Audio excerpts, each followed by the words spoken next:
Praise the Lord. Let us continue to pray. Hallelujah, Lord. We worship you. We glorify you, O Father God. We give you all the honor, adoration, Panginoon. And we give thanks to you for all the things that you've done to us, O Lord God. Hallelujah, Jesus, Lord. Hallelujah, Father, Lord.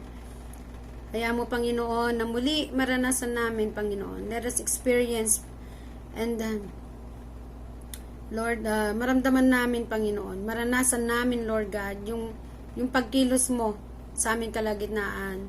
As what you said in your word in Matthew 18:20, whether two or three gathers in your name, you are in the midst of us, O Lord God. Halayaan mo, Panginoon, malayang kumilos, Panginoon, and continue to lead and guide me, Lord God. Hayaan mo lamang, Panginoon, na magamit mo ako bilang isang sisidlang walang laman sa mga oras na ito. Ikaw ang mangusap sa bawat isa sa amin, Panginoon. And hayaan mo mabuksan muli at buksan mo ang aming mga puso, isipan, Panginoon, ang aming mga pandinig sa mga salita mong mahahayag ngayong araw na ito, Panginoon. Thank you, Lord, and we pray po sa aming mga kapatiran na wala po ngayon. Ikaw mag-remind sa kanila, Panginoon, ng oras na ito, Panginoon, Lord God. Touch them, remind them na you are waiting for them, O Lord God. Thank you, Father God. To you alone the glory, honor, and praise, O God. More of you and less of me. In Jesus' name I pray. Amen. Ayun. Praise the Lord and glory to God. And thank you sa Lord sa pagkakataon na ito na muli ay magamit upang makapaghatid ng salita ng Panginoon. And the theme is be transformed. Praise the Lord and glory to God. Yesterday, if okay lang daw po, and praise the Lord, okay na okay po. Ayun, pagdating sa Panginoon, lagi po tayong dapat okay na okay, at lagi po tayong handa because this is for the glory of the Lord. Amen. Hallelujah. Praise the Lord. Magandang gabi po sa inyo diyan sa Pilipinas, kila Pastor Yumer, sa aking mga anak, kay Deacon Lala, ayan kay Pastor Arnold, Kuya Lemuel Natividad na nasa Riyadh, kay Kuya Carlo, kay Ate Tina, Ate Carmela, ayan dito po sa Jeddah. Praise the Lord and glory to God. Hallelujah. Praise the Lord. Be transformed, sabi ng Panginoon. In Romans chapter 12, verse 2, sabi po dito sa Tagalog, huwag kayong makiayon sa takbo ng mundong ito. Mag-iba kayo, amen, sa pamamagitan ng pagbabago ng inyong pag-iisip upang maunawaan nyo ang kalooban ng Diyos, kung ano ang mabuti, kalugod-lugod, at ganap sa kalooban niya. Amen.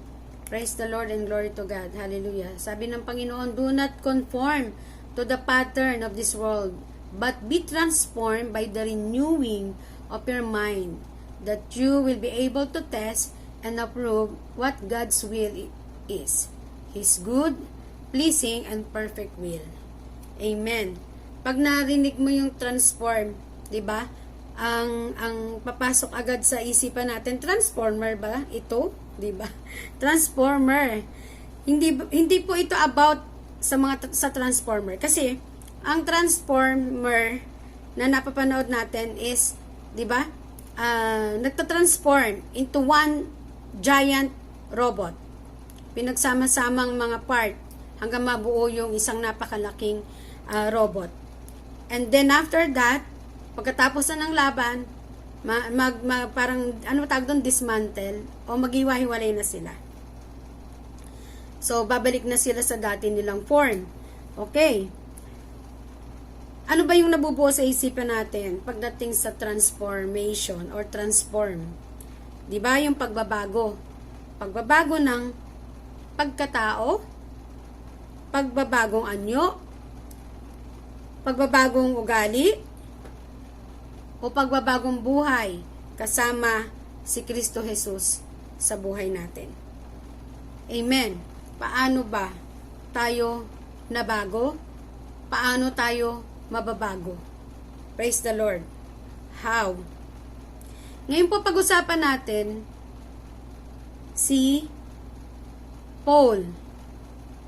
Isa siya sa sikat na apostol. Isa siya sa naging tanyag na apostol. Bakit kaya? Bakit siya naging tanyag? So, basahin natin sa Acts chapter 9. Yung kanyang, yung pagkakatawag sa kanya. Yung kanyang pagkatao. Bakit ba? Isa siya, naging tanyag siya sa panahon na iyon. Hanggang naman ngayong panahon na ito, di ba? Praise the Lord and glory to God. Amen. Hallelujah. Sa chapter 9, o sa chapter 8 pa lang, nabanggit na doon si Saulo. Si Saulo, nung hindi pa niya na-encounter ang Panginoong Yesus. Isa po siya sa kakuntsaba sa pagkakapatay kay Steve or Esteban. And if you want to know the story about Esteban, pray po tayo na buksan ng ating Bible at ito po ay mababasa natin sa Acts or sa Gawa. The story of Paul or Saulo nung panahon na yon. Saulo. Isa po siya sa mga nag-uusig. Hindi lang siya basta nang-uusig. Talagang pinapatay niya, pinahihirapan ang mga mananampalataya o ang mga tagasunod ni Kristo. Amen. Praise the Lord. He is well known as a persecutor of the follower of Christ.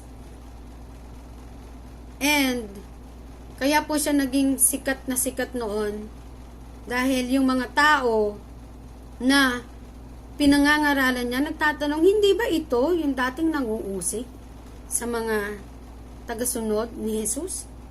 Pero naging bold po siya sa pagsiserve at pangangaral ng salita ng Panginoon.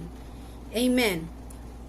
Si Paul, kanina po nag-search ako sa even though hindi naman tayo mag-search sa Google, kung tayo po ay nagbabasa ng Bible, makikilala at kilalang kilala natin kung sino si Saulo o Paul of Tarsus. Amen. Glory to God. And praise the Lord. Hallelujah. Ayan.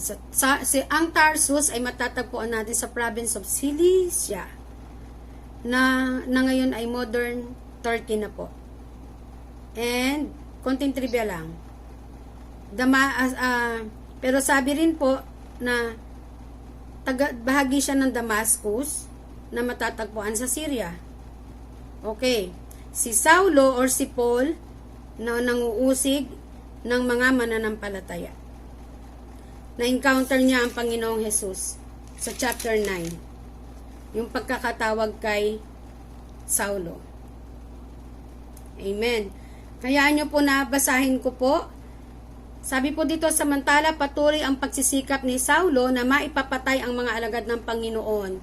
Kaya't lumapit siya sa pinunong pari ng mga Hudyo at humingi ng mga sulat para sa mga sinagoga sa Damasco upang madakip niya at madala sa Jerusalem ang sino mang lalaki o babae na matatagpuan niya roong kaanib sa daan ng Panginoon. Praise the Lord. And naglakbay si Saulo papuntang Damasco at nang siya malapit na sa lungsod, biglang kumislap sa paligid niya ang isang nakasisilaw na liwanag mula sa langit. Natumba siya sa lupa at narinig niya ang isang tinig na nagsasabi, Saulo, Saulo, bakit mo ako inuusig? Amen. And then, he asked, sino kayo, Panginoon? Ako si Jesus, ang iyong inuusig. Tugon nito sa kanya. Tumayo ka at pumasok sa lungsod at doon sasabihin sa iyo kung ano ang dapat mong gawin. Amen. Praise the Lord. This is the time that Paul encountered Jesus Christ. Ang isang dating nanguusig, pumapatay ng mga mananampalataya, he is been transformed. Amen? From persecutor to follower of the Lord Jesus Christ. Amen. Sa tingin po ba ninyo, kung yung panahon na yon na siya ay, nung panahon na yon, ano ba ang magiging mararamdaman natin kay Saulo or kay Paul? Ano ba yung as a human being, di ba? At yung lahat ng ginagawa niya, kaibig-ibig ba ito sa Panginoon? Katanggap-tanggap ba ito sa Diyos? Di ba? Kahit sa atin, masasaktan tayo. Lalo na, di ba? Kapwa natin mananampalataya. Praise the Lord. Pero, ano ang ginawa ng Diyos sa kanya? Nais niya kasing lipulin eh. Ang gusto niya, yung eagerness niya. Ang eagerness niya na maubos or malipol. Or mapigilan itong mga tagasunod ng Panginoong Hesus. Amen? Sa paghahayag ng salita ng Diyos, mapigilan yung mga tagasunod ng Panginoong Hesus. Amen. Alam natin as a human being, masasabi natin or makukwestiyon natin, hindi siya worth. Worth ba siya na maging tagasunod ng Diyos? Bakit of all people, bakit siya? No? Sa kabila ng lahat ay naging tagasunod ng Diyos. Because it is the Lord. Kasi pinili siya ng Diyos. Amen? Hinirang siya ng Diyos. Praise the Lord. Paul experienced the power of the Lord that time. Nakita niya, nasaksihan niya, na tunay at buhay ang Diyos na sinasamba ng mga taong inuusig niya. Praise the Lord. And katulad, maiyahanin tulad ito sa lahat po na nandito ngayon sa Zoom, sa mga nakikinig. 'Di ba? Believers, take note po. Si Paul, nabago siya ng Diyos dahil hinirang siya ng Diyos. Pinili siya ng Diyos. Naniniwala ka ba na tinawag ka ng Diyos sa oras na ito? Do you believe that there is a calling? Kaya ka narito ngayon? Na ikaw ay bago nang nilalang? Diba sa 2 Corinthians chapter 5 verse 17, therefore if any man be in Christ, he is a new creation or creature. All things are passed away, behold, all things are become new. Nang tinawag tayo ng Panginoon, kasabay po dito ay ang pagbabago sa atin ng Diyos. Hindi po tayo nagbago. Hindi po tayo. Ang Diyos ang nagbago sa atin. Paul is being transformed when he encountered Jesus in his life. And so, do us. Tayo din po. I believe. Amen? As what the Lord Jesus Christ, or as what the Word of God, sabi niya, bilang mga tinawag ng Panginoon, or bilang mga hinirang ng Panginoon, hindi na dapat tayo nakikiayon sa takbo ng mundong ito, in the pattern of this world. As what happened to Paul, hindi na siya nakiayon muli sa mga Pariseyo upang mangusig sapagkat siya ay binago na ng Diyos. Amen? Glory to God. Nandoon yung transformation. Nakita niyo po ba doon kung paano siya na-transform as a persecutor hanggang sa maging apostol siya at tagasunod ng Panginoon?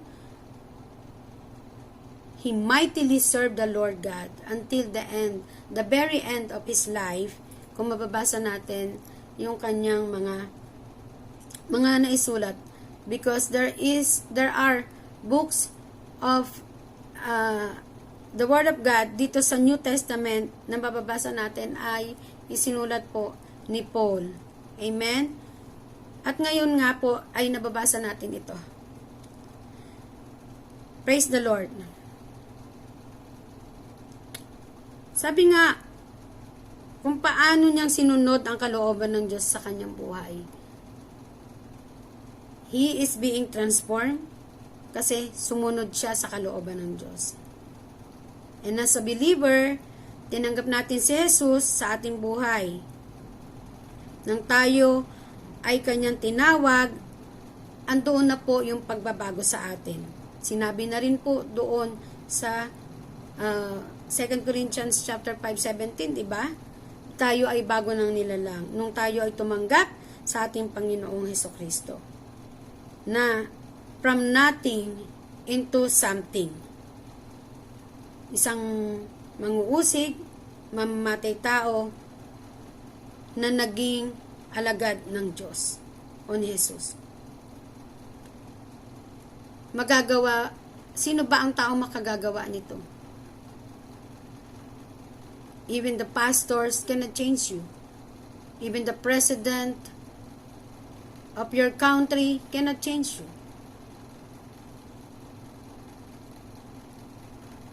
Hindi tayo kayang baguhin. Marami na pong nagtatransform sa ngayong panahon na to. Marami nagtatransform. Yung dating may manipis na labi, ngayon nagkakapala na. Yung dating mga kulubot na mukha, ngayon ay naunat na at lumobo pa yung mga mukha nila. Dahil na-transform sila ng caterpillar nila. Amen? But, yung transformation na bigay ng Panginoon sa atin, na ginawa ng Panginoon sa atin, na tanging ang Diyos lang ang makagagawa sa atin. Diba? From nothing into something. Dating makasalanan, ngayon ginagamit ng Panginoon sa kanyang ubasan. Sabi ng Panginoon, huwag na kayo makiayon sa takbo ng mundong ito. Kung nakikita natin na masama, hindi maganda, huwag na natin gawin. Sabi niya, mag-iba kayo sa pamamagitan ng pagbabago ng inyong isipan. Pwede natin i-divert yung isip natin kung ano ba ang nais ng Diyos at nakalulugod sa kalooban ng Diyos. Put your mind on it. Ito ang nais ng Diyos. Ito ang gusto ng Diyos sa buhay ko. Ang tanong, tatalikod ka ba? Or manunumbalik ka ba sa Diyos? Ano ang pipiliin mo? Yung mga bagay na makapagpapasaya sa'yo sa mundong ito na pansamantala lamang? Amen. There is a story. It is about sa binatang mayaman na matatagpuan sa natin sa Matthew chapter 19 verse 16 to 22 po ito. Nagtanong itong binatang mayaman sa Panginoon. Sabi po niya, anong dapat kong gawin upang malaman ko or makamtan ko ang buhay na walang hanggan? Ang sabi ng Panginoong Hesus, kung nais mong makamit ang buhay na walang hanggan, sundin mo ang kautusan ng Diyos. Huwag kang papatay, huwag kang mangangalunya, huwag kang, hindi ko maintindihan yung sulat ko. Huwag kang sasaksi ng walang katotohanan, igalang mo ang iyong ama at ina, ibigin mo ang iyong kapwa gaya ng pag-ibig mo sa iyong sarili. At sabi ng binata, tinutupad ko po lahat ng iyan. Ano po ba ang dapat kong gawin? So, ito ngayon ang hamon ng Panginoong Hesus. Because it is the Lord Jesus Christ na nakikipag-usap dito sa binatang mayaman na ito. Ang hamon, ipagbili mo ang lahat ng iyong ari-arian, ipamahagi sa mahihirap ang pinagbilhan, magkakaroon ka ng kayamanan sa langit. Kapag ginawa niya ito. Pagkatapos, bumalik ka at sumunod ka sa akin. Iyan ang sabi ng Panginoon sa kanya. At nang marinig ito nung binatang mayaman, nalungkot siya. Umalis ang binata sapagkat siya ay napakayaman. Imaginein mo, napakayaman. Maraming lupain, ari-arian ang pinag-uusapan dito. So even, sabi nga nila, The spirit is willing, the flesh is weak. Hindi niya kayang mawala ang lahat ng mga bagay na meron siya dito sa lupa para sumunod lamang sa Panginoong Hesus. And bilang tayo na binago ng Panginoon, meron pa ba tayong hindi nabibitawan or hindi iniiwan para sa pagsunod sa ating Panginoong Hesus? For example,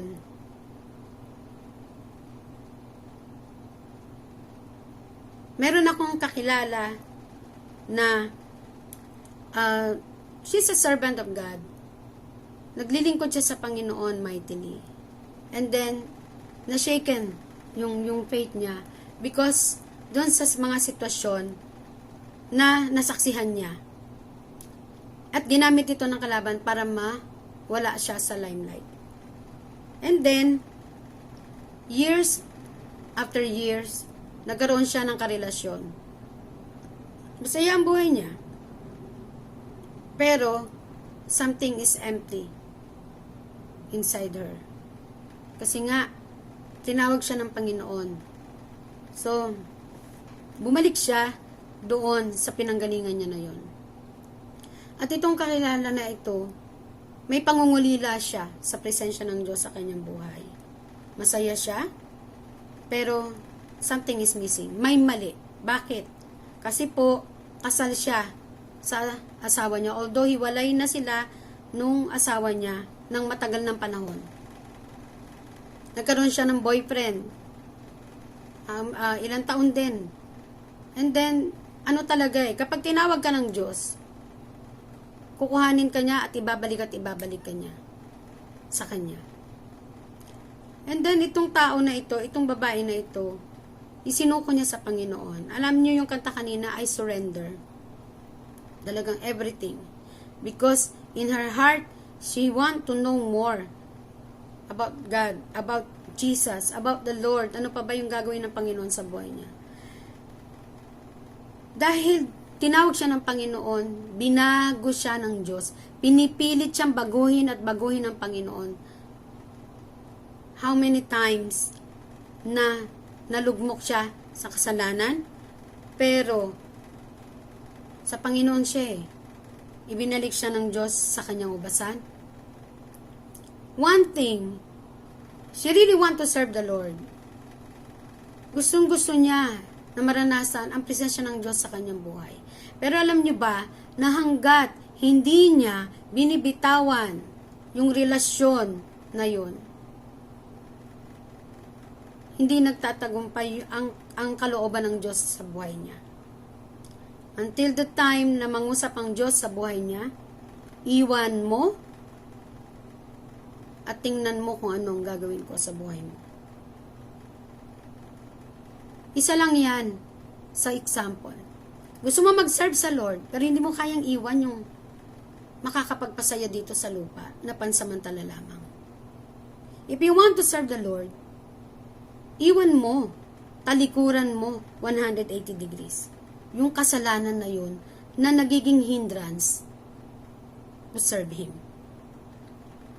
Amen? Nakita naramdaman mo yung lungkot ng lalaki? Bakit ko ipagbibili yung kaari-arian ko? Ang daming mawawala sa akin. Mawawala sa akin ng lahat.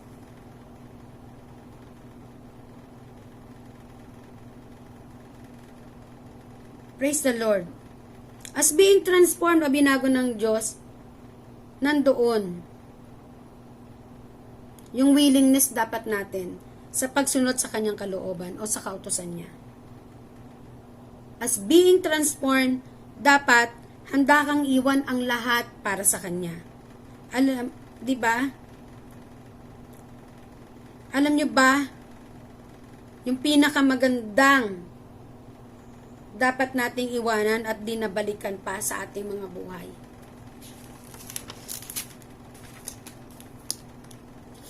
Palaging sinasabi to at palaging naririnig sa bahay panambahan o sa sermon ng mga pastors.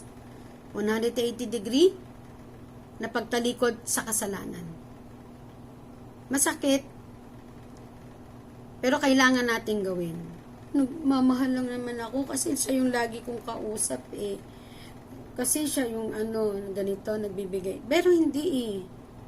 Pasensya na po, pero talagang katulad ng sinabi sa Hebrew, chapter 4, verse 12, ang salita ng Diyos ay buhay at mabisa. Mas matalas kaysa alinmang tabak na sa magkabilay may talim. Ito'y tumatagos maging sa ikaibuturan ng kaluluwa at espiritu ng mga kasukasuan at buto at nakakaalam ng mga iniisip at binabalak ng tao.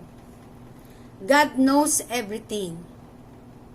Nangungusap ang Panginoon sa bawat isa sa atin. Do you want to be transformed? Pray for it. Nandiyan ka sa sitwasyon na alam mong hindi ka tanggap-tanggap sa Diyos. Pagbaligtarin man natin ang mundo, if you are in that situation, alam mo na hindi yan katanggap-tanggap sa Panginoon. Huwag na nating ipilit. Amen? Ask the Lord to transform you. Hindi kita kayang baguhin. Hindi ka kayang baguhin ng tao lang. Ang Diyos lang ang makapagbabago sa iyo. Makapagbabago sa akin at sa iyo. Paano? Paano ako mababago? Hindi ko alam kung anong gagawin ko. Praise the Lord. If you want to know, ask the Lord. Ano bang sabi ng Panginoon sa James chapter 1 verse 5? Diba? If you want to know what God wants you to do, ask Him. And He will gladly tell you kung anong gagawin mo. His Spirit leads, guides, and empower you to go wherever God wants you to go. And to do whatever God wants you to do. Kasi, maraming gustong mangyari ang Diyos sa buhay natin eh. Pag sinasabi natin sa sarili natin, Lord, gamitin mo ako mightily sa ubasan mo, sa iyong gawain, Panginoon. Paano ka magagamit ng Panginoon kung nandiyan ka pa sa sitwasyon na hindi ka tanggap-tanggap sa Kanya? Di ba? Hindi po makakilos ang Diyos sa buhay natin kasi hindi natin mabitawan eh. Hindi natin matalikuran. Amen? Marami tayong excuse. Pero, kung gusto mo talaga ng pagbabago sa buhay mo, read the Word of God. Isa puso mo, isa isip mo, isa pamuhay mo. Hindi pwedeng nabasa mo lang. Hindi pwedeng nag-share ka lang dyan sa social media. Praise the Lord. But the question is, ina-apply mo ba sa buhay mo? Amen. What a privilege it is to be under God's wings. Diba? Sa pakpak o sa mga bisig ng Diyos, nandun ka sa ilalim, nakakanlong sa mga bisig niya. As we gain not only knowledge and understanding, hingi tayo ng karunungan sa Kanya, ng pangunawa. Diba? Habang kinikilala natin ang Diyos, habang lumalapit tayo sa Kanya and asking the knowledge, wisdom, and understanding from Him, and doon, di ba, we are able to grow deeper into loving, intimate, and honest relationship with God. Take note, honest relationship with God. Diba? And extend genuine love and compassion for one another. Love with the love of the Lord. Paano ba yung honest relationship to God? It is between you and the Lord na yan. Hindi yun na pwedeng manghimasok. Ako, kasi kayo na ng Panginoon yan. Yung honest relationship mo between Him and you, between you and God. It is between you and God po. Tapat ang Diyos sa buhay mo? Ikaw ba tapat ka sa Kanya? Praise the Lord. Kaya kang baguhin ng Diyos. Willing ka bang magpabago? Willing ka bang magpagamit sa ubasan niya? Willing ka bang magpa-transform? And then, let go. Let go doon sa isang bagay or more na nakapipigil para ikaw ay patuloy na mabago ng Panginoon. It is the Word of God saying, do not conform to the pattern of this world, but be transformed by the renewing of your mind. Hindi sinabi ng Lord of the mind of others. Your mind. Amen? Praise the Lord. Glory to God. And like Christ, let us continue to seek the highest of many and commit everything we do with love, that more may be. Hindi salitang may be ha. May be saved and be transformed. All for God's honor and glory. Sabi ko na nga ba, makakalimutan kong sabihin yung title. Nasabi ko ba? Ayun. Pasensya na po. Ang title po ng ating topic ngayon, ng ating inaral ngayon is our life's purpose is to give glory to God. Amen? Our life's purpose is to give glory to God. So, ito ang sinasabi ng Panginoon. Ang purpose ng buhay mo ay magbigay ng karangalan sa kanyang pangalan. Ang maitaas ang Diyos sa buhay mo. Na makikita ng tao. Amen? Na makikita sa iyo ng tao. You being transformed by God. As ako, kung paano ako binago ng Panginoon. Glory to God. Hallelujah. Paano ba mangyayari? Ano bang gagawin natin? What we can do? What to do para matransform ako ng Panginoon? God will transform us from glory to glory. Araw-araw, tayong binabago ng Panginoon. At nakikita ng Diyos ang laman ng ating puso't isipan. Hindi ba nga, dun sa ating binasa kanina, na ang Diyos, naaalam niya ang laman ng ating isipan. The best thing po is to surrender everything to the Lord. Surrender mo kung ano pa yung dapat na isurrender kay Lord for you to be transformed completely. Amen? Hindi mo pwedeng sabihin magbabago na ako. Hindi. Ang Diyos ang magbabago sa bawat isa sa atin. Napakabuti ng Diyos sa buhay natin. And when I asked the Lord kanina, sabi ko, Lord, ano po? And ipinakita niya si Paul on how God transformed him. Diba? Bilang apostol niya.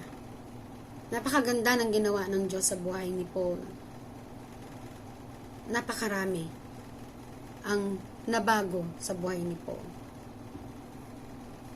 And about dun sa binatang mayaman, ano yung kaya mong i-let go? Ano yung kaya mong talikuran? Ano yung kaya mong iwan? Para ka patuloy na makapaglingkod sa Panginoon. Amen. Praise the Lord. Hallelujah. Jesus, Lord, we praise, worship, and glorify you, Panginoon. Salamat po sa mga salita mo na ibinigay mo po sa amin, Lord God. Hayaan mo yung pagpapaalala mo po sa amin, Panginoon. Lord, total surrender sa iyo, Lord God. Lahat, Panginoon, na hayaan mong makayanan namin bitawan kung ano pa yung mga pumipigil sa amin para tuluyan mo kaming mabago, Lord God. Transform us, Panginoon, according, Panginoon, sa kung ano yung nais mong transformation para po sa amin, O Lord God. Patuloy kang kumilos sa buhay ng bawat isa, Lord God. Salamat sapagkat nangungusap ka ngayon sa amin, Panginoon, Lord God. Ang nais lang namin patuloy mong buksan ang aming isipan, ang aming puso sa mga salitang ito, O Lord God, na maisa pamuhay ito sa amin, O Lord God. Yes, masakit, Panginoon, pero ito po ang katotohanan. At tunay na ang katotohanan ay masakit, pero ito po yung magpapalaya sa amin sa kasalanan, O Lord God. Thank you for your word and thank you for the life of Paul, O Lord God, na binago mo, Panginoon. Salamat sapagkat patuloy mo siyang, kung paano mo siyang ginamit sa iyong ubasan, Panginoon, no panahon na iyon. Ganon din po yung gawin mo sa bawat isa sa amin, O Lord God. Lord, the willingness in our heart to serve and honor you, O Lord God, ikaw ang nakakaalam nito, Panginoon, Lord God.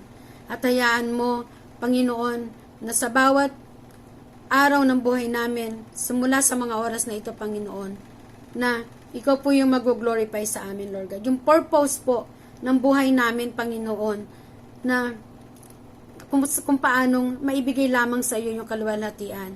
Lord, sapagkat lahat galing sa iyo, Panginoon. Help us.